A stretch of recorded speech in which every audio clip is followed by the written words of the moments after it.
Hey guys, welcome back to episode 2 of the Goes Well With podcast, where I break down some wine pairings with food, specifically Wine Enthusiast posts that look a little bit like this. We're still on this pizza and wine post, because pizza is just too important for us to just do one pizza. For episode 1, you know that we did a Chianti pairing with a tomato-based sauce, so I only had a sausage, pepper, and onion pizza, so that's what we paired it with. We talked a little bit about what a Chianti is, and this week we're going to do a Margherita with a Gavi di Gavi. I really wanted to start this podcast because I love wine. I want to learn more about wine, and I love food. I own a food business.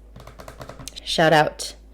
Prepped for days. So yeah, and then after we talk a little food and a little wine, we'll talk a little this and a little that. Today for our chat, I actually just turned 36 a month ago, which I'm feeling like a lot of ways about. So I thought I would write down 36 things that I've learned, and I wanted to share them with you guys. And some of them are like kind of silly, some of them are really serious, some of them a bit of a cautionary tale. But yeah, I hope you stick around. And also, you guys, thank you so much for the support on episode 1. I was mostly like impressed with episode 1 is that a lot of dudes were in my DMs and were like, hey, like, thank you so much for talking about all this stuff. Like, I feel like I'm really working through all of this stuff now, and I haven't really heard like it broke down this way. And I just think that's so cool, not only because they're dudes, but like I do think that all of us are so much more alike than not. And when I started to like kind of look at myself and break through all of my trauma and stuff, I went, there's so much valuable information in this podcast. This needs to be talked about more, because we really are just all trying our best, you know? Anyway, yeah, I don't know. It just felt really awesome that like a lot of people were like, oh my God, I really enjoyed it. So yeah, let's get to it. Let me bring out some wine. Okay, so what we have here is a 2023 Principessa Gavi di Gavi wine.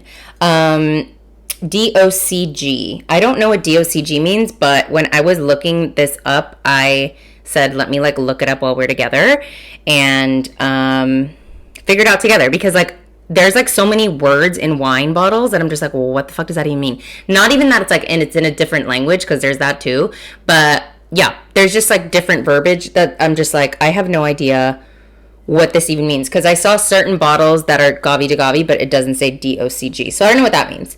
But anyway, I got this at Pavilions, and I think it was about 18 bucks. The back of it says, in the 6th century, Principessa Gavia fell deeply in love with a soldier. Her father, Clodomir, king of the Franks, forbade their marriage, so the lovers eloped to a remote village in northwestern Italy. Charmed by the local white wine, the newlyweds revealed their identity and were brought before the king. But when he discovered their happiness, he forgave the couple. That's precious! The king blessed their union and named for her both the village and its wine, Gavi. So it's dry, fruity, with crisp acidity. Principessa Gavi di Gavi is an ideal marriage to seafood, chicken, or veal. You can't pay me to eat veal, by the way, but here we go. I so badly need a glass of wine. I act like I haven't been drinking like every other day for the past like month. Here we go. First taste. Yum. Yeah, that's a really good white wine. It is really dry and crisp. I mean, it's not really dry, but it's dry. It's crisp. I right away get apple. Yeah, it has like a fruity note for sure. It's not oaky by any means at all, but let's look this up. Gavi di Gavi. I love white wine, by the way. Like, I go into phases of like really loving, like really wanting red wine and then really loving white wine. And I am kind of in a white wine phase right now. I'm kind of in a rosé phase, to be honest. And I didn't want to do another red wine after our first episode. And also, I went through a lot of the Wine Enthusiast posts. And you guys, we have so many wines that are going to repeat that we can go through for so many other posts, you know. And I just like thought, like, for pizza, like, let's find another pairing that isn't red, in case you're out and you're at an Italian restaurant, or you're just out having pizza at like a place with a decent wine selection. Like, now you know what to pair your pizza with, not just going with like a boring Cab or a boring Pinot Noir, which, like, I love Pinot Noir and Cab, but you know what I'm saying. I literally go, what is Gavi di Gavi? And Gavi is a region which is in the province of Alessandria. Gavi wines are crisp, refreshing, and so bone dry that they'll leave your mouth tingling. I love dry wine. This is dry, but it's not like so bone dry. Like, that's kind of intense. Also, I don't know. Like, I'm kind of dry, like, in my soul. So maybe that's why I don't think it's that dry. I don't know. Okay. Cortese di Gavi, or simply Gavi, is an Italian dry white wine produced in the restricted area of province Alessandria, close to the Ligurian border. The wine was awarded DOC status in 1974 and elevated to DOCG in 1998. So what does that mean? Okay, let's look that up. What is DOCG wine? Denominazione di origine controllata e garantita. Okay, is the highest quality level. The DOC designation was rated in 1980 in response to criticisms that there were too many DOCs in their quality was variable. DOCG wines, in contrast, were to be truly the best of what Italian wines offer. Oh, interesting. Okay. What's the difference between DOC and DOG? The only difference between the two tiers of classification is the garantita or garantisha. Someone tell me how to say this. Or guarantee of quality in DOCG. Both DOC and DOCG labeled bottles have been made in adherence to the growing and production rules of the appellation. Basically, if you see a bottle of wine and it has DOC or DOCG on it, it's an Italian wine, and it just means that it's the highest quality of that type of wine. How to read wine labels. Let's dig a little deeper, shall we? Let's see. Okay, I like this little pie chart. Let me screenshot it. So it's only for Italian wines. So all of these, I'm going to put this on the screen. So all of these words on the right. So DOCG is at the top. DOG is second. Third is IGT. And then the last one is Vino da Tavola. So table wine is at the bottom. Sorry, girl. Listen, I love me some table wine, okay? Let's talk more about Gavi di Gavi. So Gavi di Gavi is a famous white wine in the zone of Piedmont, Italy. Oh, because this wine's from Piedmont. We're looping it back. Cortese is the grape behind the wines of Gavi di Gavi and is distinguished by its crisp, floral, peachy, aromatic qualities. And the wines are best enjoyed young. Just like Leo DiCaprio. This particular wine is Principessa Gavia by Bonfi. It's really good. I'll drink the shit out of this wine. Let's try it with a little bit of Margherita pizza. I can already see that this is going to be a really good pairing. So Margherita pizza, if you don't know, Margherita is always mozzarella, basil, and that's really it, and tomatoes. That's like a very basic Margherita. I have one over here. I got a gluten-free one because, you know, I'm a gluten-free girly. Yeah, but let's try it out. Gavi, Margherita pizza. Remember, you guys are never going to hear me chew. I think that's so disgusting, so I'm going to mute this part.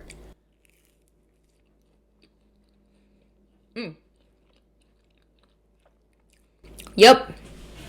This is so perfect. So I feel like the tomatoes and the wine here are super perfect. Last episode when we did a tomato-based sauce and we did that Chianti, the pizza had like sausage and onions and peppers, like super flavorful. Chianti like packs a punch, you know, it's not like a super light wine. So it just like clashed. This post says that Chianti goes well with a plain pizza. And the picture I'm looking at is just kind of like a cheese pizza, but mostly very like plain, kind of like what you would give a kid. And that makes sense. Like, you want something, you don't want like two things to overpower each other. You want them to complement each other. And this does that completely perfectly. I'm not going to eat this with chili flakes because I feel like that would kind of fuck it up. But if I was eating this just for myself, I would put chili flakes on this. Let's learn more about this Gavi di Gavi. Yes, so Gavi di Gavi wines are dry and they have aromas and flavors spanning of lemon, apple, pear, melon, peach, and occasional nuttiness. This one in particular, I have no nutty notes, if you will. I'm also, by the way, you guys, I'm also like I don't know what the fuck I'm saying. Okay, that's why we're reading through all this together. Okay, so you can see like what to expect if you buy these wines from me, but then like go do your own research, okay? Because like I'm from Mission, Texas, okay? We don't drink wine down there. We drink fucking Bud Light. Alcohol content is 12.5. It is a white wine, and it's made exclusively from the Cortez grape. I hope I'm saying that right. It is dry. It is fresh, full, and elegant. Like me, except for the elegant part. And how do you pronounce Gavi wine? Let's see. Let me turn this up. I'm probably saying it wrong. Just watch. In the Italian wine classification system, this is a white wine made from the Cortese grape variety, white grape variety. Obviously, how do you go about pronouncing this? Well, simply Gavi. Insist on the first syllable, Gav, and then the V in Italian is pronounced like a V, not like in Spanish where it's pronounced like a B. Gavi. Gavi. If you want to learn more about the wine. Gavi. All right, girl. Love it. Okay, let's talk about some Margherita. Talk about its origin a little bit more. It's a typical Neapolitan pizza, roundish in shape. Obviously, what other fucking shape would it be? I'm so sorry. That was so aggressive. Oh my God.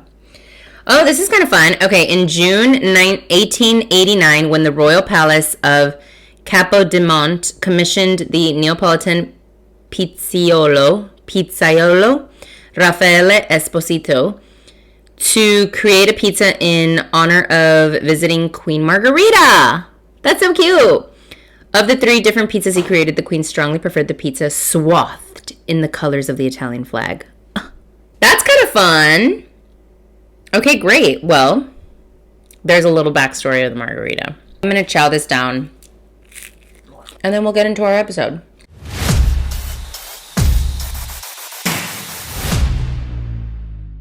Okay, guys, so I turned 36 on October 10th. For anyone that's curious, I am a Gemini rising, a Libra sun, and a Libra moon. A lot of air, all air, in fact. So, yeah, that explains why I'm a little... That's why I'm up here all the time, you know? If you know me personally, you know what I mean. And since we talked about trauma last time, I was like, I needed to talk about something a little lighter. But then I was like, what do I really want to talk about? I mean, I feel like I've been really, like, contemplative lately, so, yeah, turning 36 is really fucking weird. Can I just break down how weird this year has been for me? First of all, the biggest, like, business deal of my life, which isn't even, like, big in, like, when you zoom out, but, like, the biggest deal of my life compared to last year, like, happened this year, and it's kicked my fucking ass. Like, I'm a hard worker. I've always, anyone that knows me personally can tell you, like, I've always had 4 jobs. I've always been kind of neurotic and crazy, and, like, I'm always busy. Like, I have a lot of energy, and I like working. Like, it's just what fuels me. I think in a lot of ways I do identify greatly by, like, things I do or what I'm able to achieve. And I've always thought that I've been a hard worker, but dude, this fucking year has been harder than anything. Like, you might think to yourself, like, girl, who cares? Like, you're rolling in dough. And it's like, no, I mean, it did change my life, but, like, and don't get me wrong, like, I'm really grateful for where I am. But, like, you know these, like, little sayings everyone says? I feel like I always, and I'm very much a fan of, like, less is more. I really believe that with, like, everything. I'm very, like, less is more, less is more. This lesson in life was, like, more is more. Like, it was more of everything. Everything was more. And it just, like, killed me. Like, it has been just so fucking hard in so many ways. And hopefully one day I can go deeper into it. But for a bunch of reasons, I can't. All of my friends are married. Like, literally all of them. And if they're not married, they're in very serious relationships. I've been in, like, if you follow me on Instagram, you know I've been in, like, 1,000 weddings. If they're not married, they're pregnant. And then there's just little old me over here. And don't get me wrong, like, I'm having a really great time. But it's really interesting being single at 36. And not even, like, single, dating, single with a situationship, single, like, no, girl. I am so single. Like, if I die tomorrow, I'm not kidding, people would take a few days to find me single. Like that's how single I am. And then my dog, my literal soul dog that I've had since I was 18, died in May. Her dying, like if there was a well of sadness that I was like kind of filling up with a bunch of random sad shit that's happened to me, her dying just like the well runneth over, you know, like I have cried for months. Not because like I miss her and it's just really fucking sad. And honestly, like dogs are so much better than humans in 1,000 ways. But because I think I've just been processing like a lot of old shit I haven't processed. Like I think she's like making me be like, oh yeah, bitch, like you don't have any feeling. You always say you don't have any feelings. Like I'm going to give you some feelings to feel, you know? And so when I was like trying to figure out what to talk about for this second episode, I was like, well, something that's really present to me is just like thinking about like my past and like just really going through a lot of stuff that like, I don't know. I feel like I wish I could just jot down and put down and like maybe it would help someone. Because I've lived a kind of, I mean, like everything's relative, right? Like, but I think I've lived kind of an abnormal life, and I don't really like, I don't think I ever acknowledged that until this year. Like I moved to LA when I was 21 by myself. I lived with a boyfriend for a really long time, but like for the most part, I just feel like I've been alone a lot doing a bunch of stuff, a bunch of cool stuff, a bunch of weird stuff, a bunch of dangerous stuff. And I've been in like 9,000 industries. And I don't know, I just feel like I've been reflecting on a lot of stuff. And I thought it'd be fun to just like write down 36 things that I think I should share with you. And I'm going to start with the most basic and the most like simple. But all of these things are, I think, worth sharing. I really don't know how many of you are young watching this. I think like if you're watching this, you're probably in your 30s or 40s or up. But, you know, it's still good advice nonetheless. And if you hear something from me that you wish to share to a younger person, share it with them. In no particular order, okay? So I just like wrote down what came out and this is what happened. 36 things I've learned in the last 36 years that I think are important enough to share with you. Notes, advice, inspo. Number 1, floss. I know it sounds ridiculous to say that, but I've brushed my teeth morning and night for years. And guess what? It's not fucking enough. If you're like, oh, my teeth are fine, whatever, like I have good teeth and you just like don't think about it, you don't think it's that important. Dude, if you have the teeth falling dream, like you realize how terrifying it is to not have like good teeth or teeth at all. And when I went to the dentist, like every time I go to the dentist, it's like, you have a cavity. I'm like, fucking how? Or at least like in the last few years, right? And I'm like, how? Like I literally brush my teeth like all the time. I don't eat like shit. You know, like what is it? It's just like, it's just all about fucking flossing. So don't not floss. Also, and don't use those little fucking picks. Like use the floss. For real. That's just going to catch up with you. I had my first crown last year. It's like so embarrassing. Number 2, lift weights. For the love of God, lift a fucking weight, okay? Yes, all movement is great.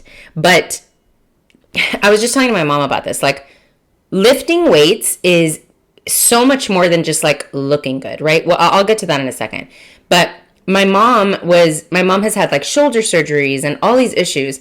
And it's really just because she's not strong. Like, she doesn't have, like, the infrastructure to, like, support a fall or to, like, help her heal if anything happens to her. And I was explaining to her how important it is for metabolism and everything to like have muscle mass on your body, but it's also hard for you to have muscle mass as you get older. So prioritize protein, lift weights. You don't have to lift weight every single day, but like do some type of resistance training.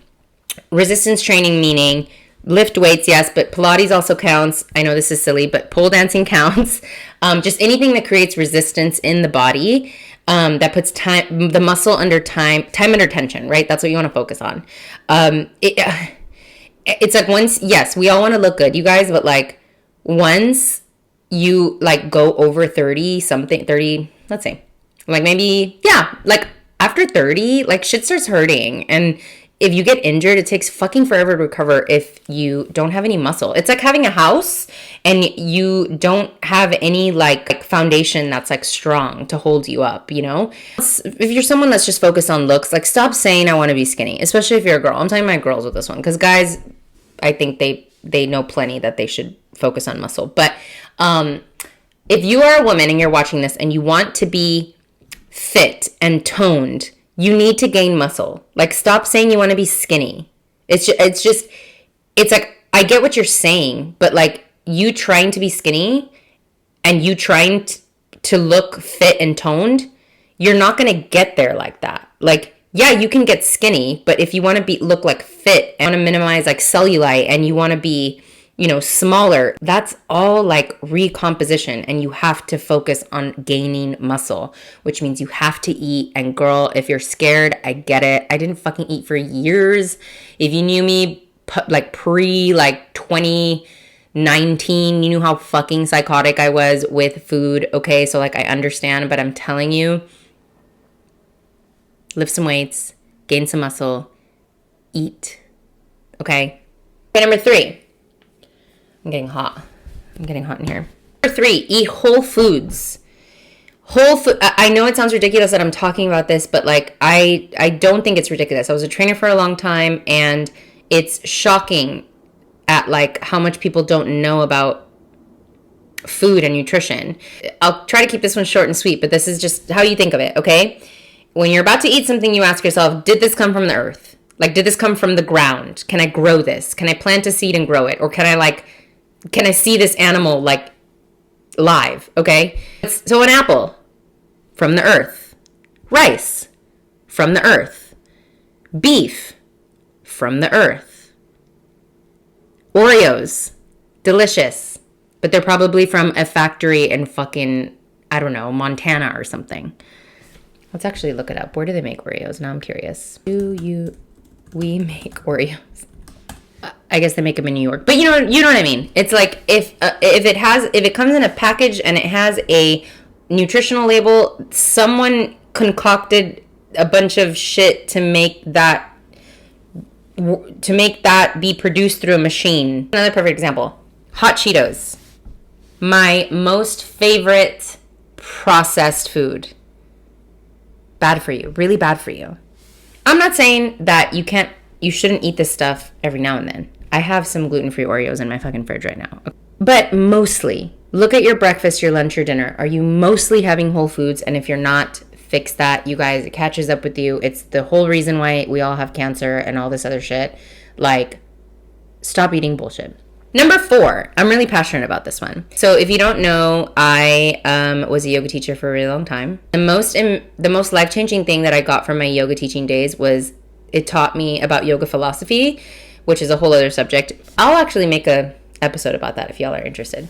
But it taught me about meditation. So growing up, I was super religious and I always was taught to pray. Meditation was really interesting to me because this is how I see it. And again, this is just totally my opinion and how I experience it. But I feel like prayer is asking for something. And I feel like meditation is listening for the answer. I'm not joking, you guys. Like, meditation has changed my entire life. It's hard to explain because it's this weird, subtle feeling. But like, it just creates more space between your thought and the action. Or your thought and your reaction. A thought and a judgment. It also just really helps your intuition, like that like inner voice or like that gut feeling. It gets stronger and you have so many more moments of like, you know for sure about things. Like, if you're depressed, if you're going through some shit, even if you're not, I mean, like, I honestly think that even manifesting things to come in your reality, they all start from meditation. Like, it just, again, I'm not this philosopher, but like, I'm just telling you my experience. If I felt like there was this portal, right? Like this imaginary portal between like me, my human Lorena, and like God, however we want to define God, right? Meditation just like clears it. Meditation is like, help me see what is right in front of me that I'm not like, that's not clicking. I don't know, just things like fucking click. I'm telling you guys, meditation is a fucking superpower. Okay, superpower. Number 5, changing subjects a little bit. Please prioritize pooping every day. You know, had a lot of conversations with like friends and family this year, and you guys aren't pooping every fucking day. That's insane. Why are you worried if your man's cheating on you if you're not pooping every day? I wouldn't even worry about your credit score if you're not pooping every day. Like, you have bigger fish to fry if you're not pooping every day. Don't actually fry fish, because that would make it worse. But, like, you know what I'm saying? Take a probiotic, take a prebiotic, clean up your diet, and poop. And number 6, my life motto, it is what it is. It is what it is, you guys. If you learn how to go, it is what it is. Like, God, you'll save yourself so much fucking pain. In your 20s, you're just like so emotionally wound up by everything that happens to you or by what people do to you. Like, you guys, it is what it is. And I don't know where I heard this. Oh, I actually do. It was Ram Dass is like this yoga philosopher. He's kind of like crazy, but I love him. And he said something that it just like tickled something in my brain, and it unlocked this whole philosophy for me. He said, when we walk in a forest, we don't ever go, wow, look at that tree. That tree is fat. That tree is short. That tree is ugly. That tree is stupid. That tree is like, you just go, wow, look at that tree. If that, right? Like, it's just a tree. He's like, but for whatever reason, when we come around humans, you're just like, whoa, like that girl's stupid, ugly, conceited, blah, blah, blah, whatever. Like, we start giving all of these names, and we start judging, and we start perceiving other things and other people based on, I don't know, our own life, right? Just almost puts a period on things that happen, and you just move on a little bit easier. Like, I want to put this on my forehead. Number 7, no is a complete sentence. So I'm going to leave that one there. Number 8, fail fast. I love this one, and it is one of my favorite things to remember. I mean this with everything, you guys. If you thought one thing and you've quickly been proven wrong, just be okay with being wrong. Just say, I changed my mind. Just say, oh, I'm sorry. Just say, whoop, I made a mistake. Let me figure out another plan to fix it. Don't stay in a relationship longer because you like don't want to admit that you failed, or don't like continue going into debt because you're like, oh, whatever. Like, I'm already $4,000 in debt. Might as well just make it 12. Like, no, like, fail fast and get out. The faster you can make mistakes, the better. Number 9, I also don't have to elaborate on this one. Men that will love you will never hurt you. Period. Actually, I do think I have to elaborate on this one. When I say men that love you will never hurt you, I don't mean that like men that love you will never say things they didn't mean and hurt you. Because that's, we all do that to each other, in whether it's intentional or not, right? It's more like a man will never intentionally hurt you if they love you. They just won't. If they claim and there's a part of you that just is like, no, I know they love me and I know they hurt me, but then cool. You also then have to accept that like maybe their capacity to love you will always include a little bit of pain. And that's a decision that you can make for yourself. Number 10, blood is thicker than water. This one has an asterisk by it. Here's what I mean by this. Whenever people say blood is thicker than water, they always mean it as family first, family over everything, right? And listen, if you feel that way, like, just ignore everything I'm about to say. For the rest of us, little lucky ones that got born into situations that aren't so ideal, I'm going to read you this full quote, okay? The full quote is, the blood of the covenant is thicker than the water of the womb. The saying means that chosen bonds are more significant than the bonds with family or water of the womb. Now, I love my family, but I've had to create incredible boundaries around a lot of things in order for us to be where we are now. And that's that, like, if you have a really close family and then you like looked into mine, you'd be like, you guys aren't that close. But it works for me. I mean, it works for me. I can't speak for them, but it works for me. And so yeah, if you're watching this and you also don't have a super perfect little family, and you guys have been through some shit, just know that the relationships that you meet or the friendships that you meet and the bonds that you make outside of your family, if they're sometimes stronger than your family, like, that's okay. Some of the people I trust the most are not in my family. So, you know, it is what it is. Pun intended. Number 11, everyone wants to feel seen and heard. Everyone. You, me, everyone. If you want someone to feel safe around you, make them feel seen and heard. If you want someone to love you, make them feel seen and heard. I wouldn't recommend this, but if you want to manipulate someone, make them feel seen and heard. I believe that, like, being seen and heard is really just, like, the basis of, like, who we are as human beings.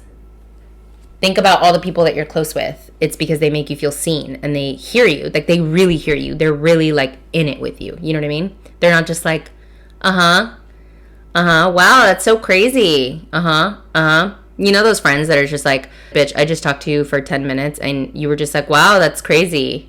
Like, that's not being seen or heard. You know what I mean? Okay, this one's oddly specific, but if the first photo in a dating profile is a man and he's not showing his face, do not keep scrolling. He's not showing his mug for a reason. Number 13, starting a business is 1,000 times harder than you think it is, okay? Yes, there's a very small percentage of people that have super successful businesses out the gate. But good fucking God, it is the hardest thing I've ever done. And I'm a fucking tough bitch. Unless you are okay with kind of eating shit for like 3 or 5 years, don't start a business. It's just not for everyone. Like, it really is not for everyone. I think I'm kind of built for it. But even I'm like, fuck this shit. Like, I want to quit all the time. All of the time. Okay? So, yeah. But, on that note, hard things are worth doing, So, like, do it. Your threshold of discomfort will change if you own a business, and it'll just make you tougher, and it'll make you take bigger risks, and it'll make you more confident. It'll make you more brave. It'll make you smarter. There's no, like, real loss other than, like, loss of time in starting a business, but I just thought I would throw that in there because if you're thinking about starting a business, just be ready, like, be okay to know that, like, you're going to be working for free for a very long time until it takes off. But it will. If you keep adjusting and you stay open and you pivot when you need to pivot, you'll do good. Do it scared. Do it scared. Everything's scary. Like, I feel like being afraid of something should never be a factor in what you decide to do, because like fear is just fear. It's in us. It's in for good reason. It's in us for good reason. Like, we want to feel fear when there's danger so we can like do something about it, right? It's kind of like jumping. You know how when you like the water is really cold in the pool or the ocean or something, and you're just like, fuck, it's gonna be cold, but you like run in anyway and you jump in, and the first 30 seconds are fucking terrible, but then after that you get used to it. That's what fear is. Just do it scared. Number 15, say sorry if you're wrong. Good God, does this fucking country have an issue with people just saying they're sorry? Like, it's so easy to be like, oh, I was misinformed. Oh, I'm so sorry, I didn't see you there. Oh, hey, I'm so sorry that I like lashed out at you the other night. I was feeling actually really shitty about this other thing and I let it out on you. I'm so sorry. Hey, I'm so exhausted today. I really am sorry that I'm sorry that I'm in a bad mood. Like, why don't people say they're sorry? I don't know. Like, what? Anyway. Okay, number 16. It's not, does he like me? It's, do I like him? Now, this is for my younger girls, okay? So this is the part of the video where if you know a younger girl, and honestly, I could send it to much older women than me, but I digress. If you know of a younger woman and she's so enthralled with this man and she can't even name things that she likes about him, but she's so obsessed with him, like texting her back or calling her back, ask her, do you like him? Or do you just like want him to like you? Because it's like, how many times as a young girl, like I remember hanging out with guys and being like, oh my God, I like him so much. And I'd be like so obsessed with him. But it's like, I would like think about it and I'd be like, what do I like about him? And like, I literally couldn't name one or two things. Like, I'd be like, well, he's cute. His like hugs are good. And it's just like what? What is that even? Like, your dog can do that. You know, like you just described your dog. Or another thing, and I have to catch myself still to this day about this one. I always get, oh my God, he's so fun. Like I say, oh my God, he's so fun. And it's like, no, I'm fun. And I have fun wherever I go. So like, was I fun and he just present? Or was he actually fun? Do you know what I'm saying? So it's not, does he like me? It's, do I like him? Number 17, you will not fix him. Girl, you're not going to be the one. I'm so sorry. And if there's still that delusional part of your brain that's like, bitch, but what if I am? What if I am? Here's how you'll know. If he's doing some stupid fucking shit and you're like, oh, but what if he changes, or what if I can fix him, whatever, leave him. Leave him, and if he wants to change, he will change and he'll come back. Okay? So you're not going to lose. Just, you can't fix anyone. Yeah, like, and I know I'm just talking about men, but like, you can't fix anyone. And this goes to my number 18, okay? Number 18, some people don't want to be saved. Like J. Cole said, don't save her. She don't want to be saved. When I was younger, I would always like literally stress for hours, cry. When my friends and family wouldn't take my advice, or they would like take that guy back, or they would do their stupid shit again, or they would get arrested again, or they would do drugs again, or whatever it was, right? Like after like so much time that I spent like talking them down, or like telling them why, like giving them a fucking PowerPoint presentation as to why like they need to listen to me and like how they need to like make better choices, and they would still go do the same shit again. And now I'm like, girl, I'll give you 2-3 sessions, and after that, if you still keep doing your bullshit, I just turn into this friend. Wow, that's so crazy. I have people very close to me. I used to tell them the same shit for years. I mean, years. And they're still to this day complaining about the same thing. And it's just like, girl, like, you don't want to be saved. You want to be in that spot because it gets you attention, because it makes you feel better, because whatever. But you don't want to be saved. And so we're not going to try to save you anymore. Okay, number 19, you can learn a lot about someone that you're dating, or even just like a friend that you're close with, by meeting their friends and their family. I'm going to leave that one there. Number 20, there's a sweet spot in life where you can get away with being a degenerate. Take advantage of it. We all need to have more fun. Like, everyone is so serious all the time. Like, I wish I would do anything. I would give up my long hair that I'm deeply attached to live my 20s again. Ugh. When I was in my 20s, I was so afraid of fucking it up. I like needed to be, you know, the prettiest, the richest, the smartest, the most accomplished, the most perfect. Like, God, I just wish I fucked more guys and did more drugs and traveled more and partied and gave less fucks. Oh, I would do anything to go back. Anything. So yeah, if you're a young person and you're watching this, parents, I'm sorry, but like, go be a crazy person. Like, go have at it. Because when you're young like that, you can still fuck it up a few times and still be young enough to like get it back together and still have like a really great, successful life. 21, ladies, this is like, I feel like I needed to tell myself this a couple years ago. I'm gonna bring you close. And I say this with love, but good God, we need to raise our standards, okay? I'm seeing the funniest, coolest, smartest women date or just get all riled up over men that are not cute, bad in bed, or not equipped in bed. They live with their mom. They're just like, they're not funny. They're not tall. They're not, I mean, I literally am like I meet these men and I'm like just pulling for something to be like, oh, I really see why you're with him. I'm not trying to be a bitch with this one, and I know I'm going to get some fucking guy in the comments going to be like, you're ugly and blah, blah, blah, whatever, and you shouldn't be talking like that. You're with a guy, and you're crying all the time, and you're stressed about whether he likes you. At least tell me the sex is good. At least make him interesting to look at. At least say he pays for your shit, or half your shit, or like gives you some type of experience in life that like you wouldn't get otherwise. Please, for the love of God, oh my God, for women everywhere. Okay, number 22. You're going to be older and successful and going to be underlived, like me, or you're going to be older and maybe, you know, not as successful, but you'll have a lot of memories. And I don't think either one is wrong.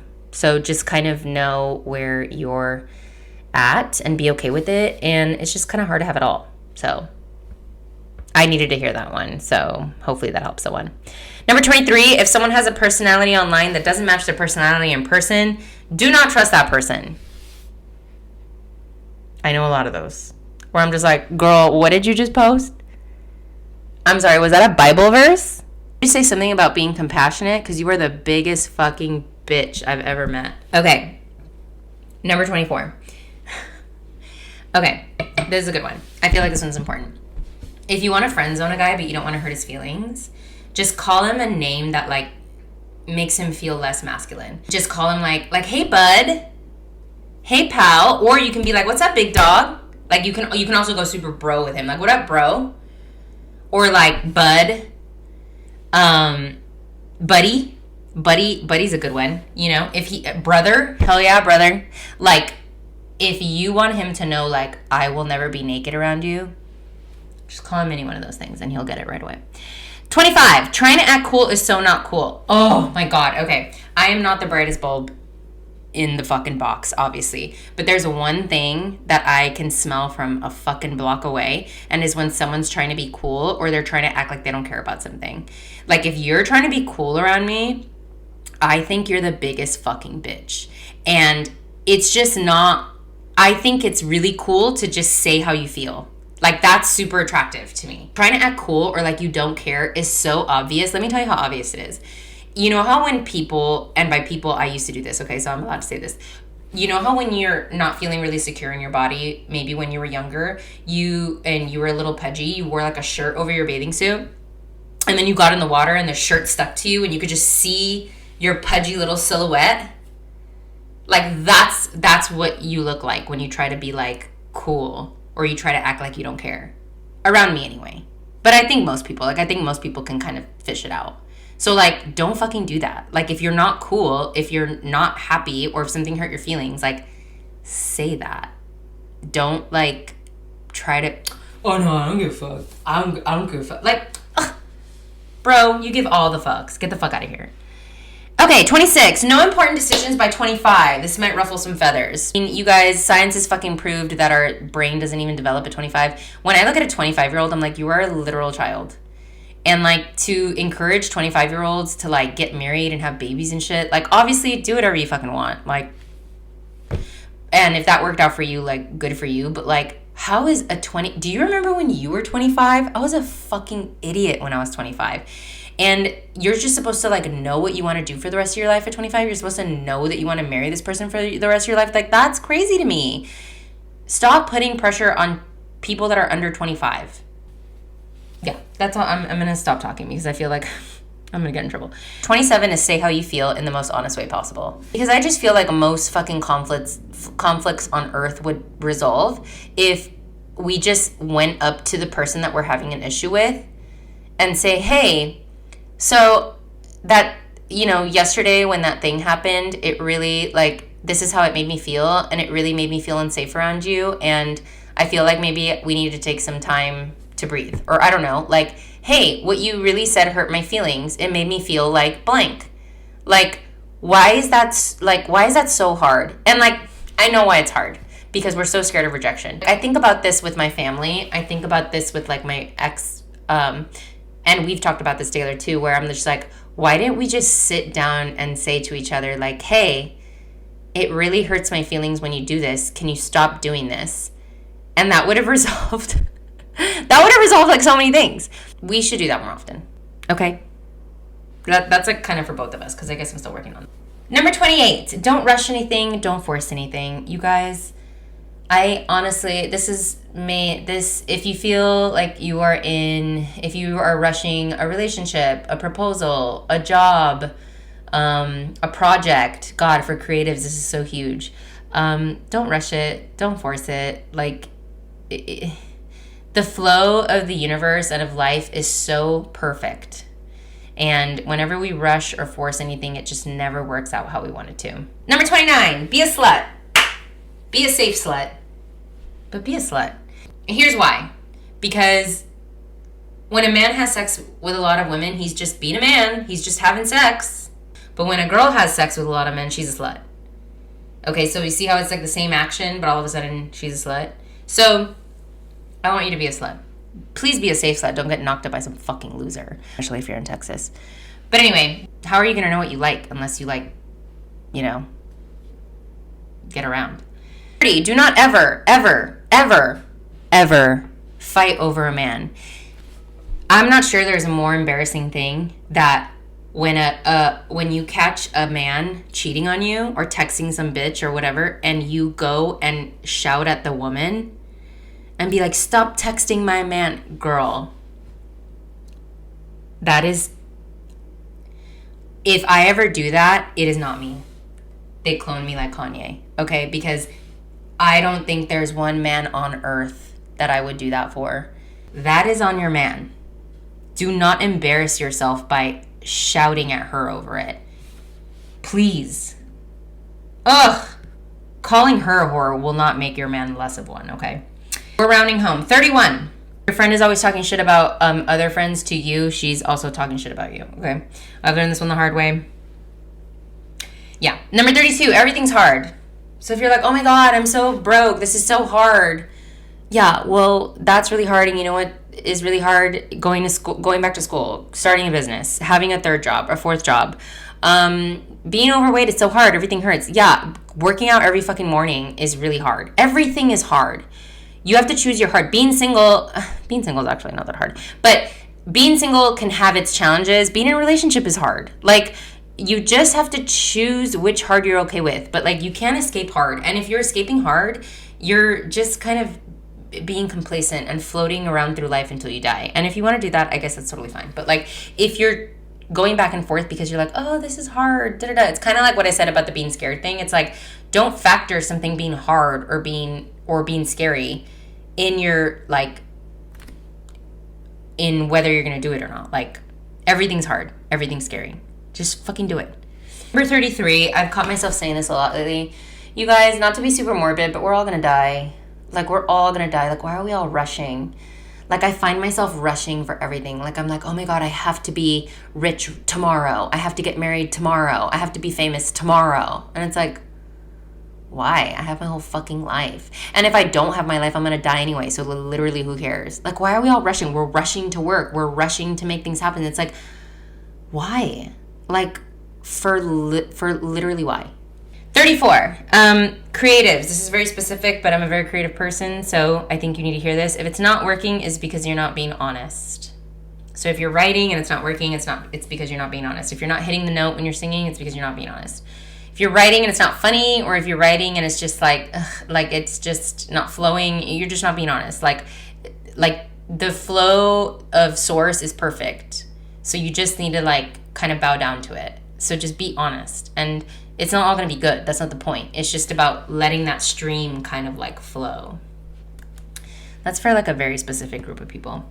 But speaking of flow, 35, go with the flow of life. Like, I really, really honestly believe, and I guess this is kind of personal, but I really do believe that everything happens for us and not to us. And I think that if we live authentically, I guess that's kind of like the first part of this, but if you're living authentically and you're truly, like, going towards the direction that you know you want your life to look like, the flow is perfect. Like, just go with it, you know? Like, sometimes it's not your season to, like, work really hard. Sometimes it's your season to, like, rest and digest and think and like, be in your feels. But then other times in life, you're, like, really, like, fucking, like, putting, like, it's all output, you know? And that's okay. Like, just go with the flow of it. And it's just all about resistance. Create as little resistance as possible with your experience.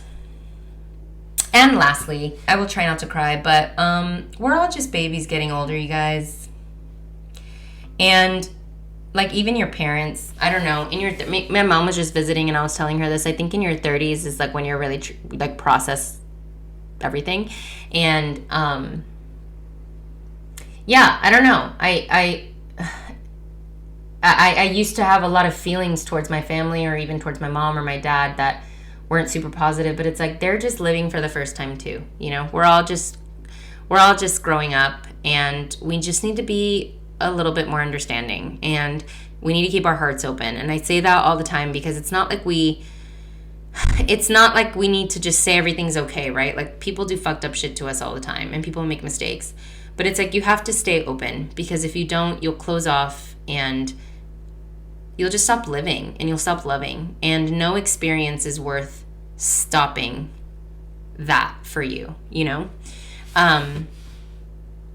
And when you meet someone that is just like kind of a dick or just has this crazy like point of view, like, I don't know, maybe they are just a dick, you know? Some people are terrible, but like if you sat and talked to them, you'll probably find that at some point something fucking happened to them. And along their path that made them how they are. Everyone has a story.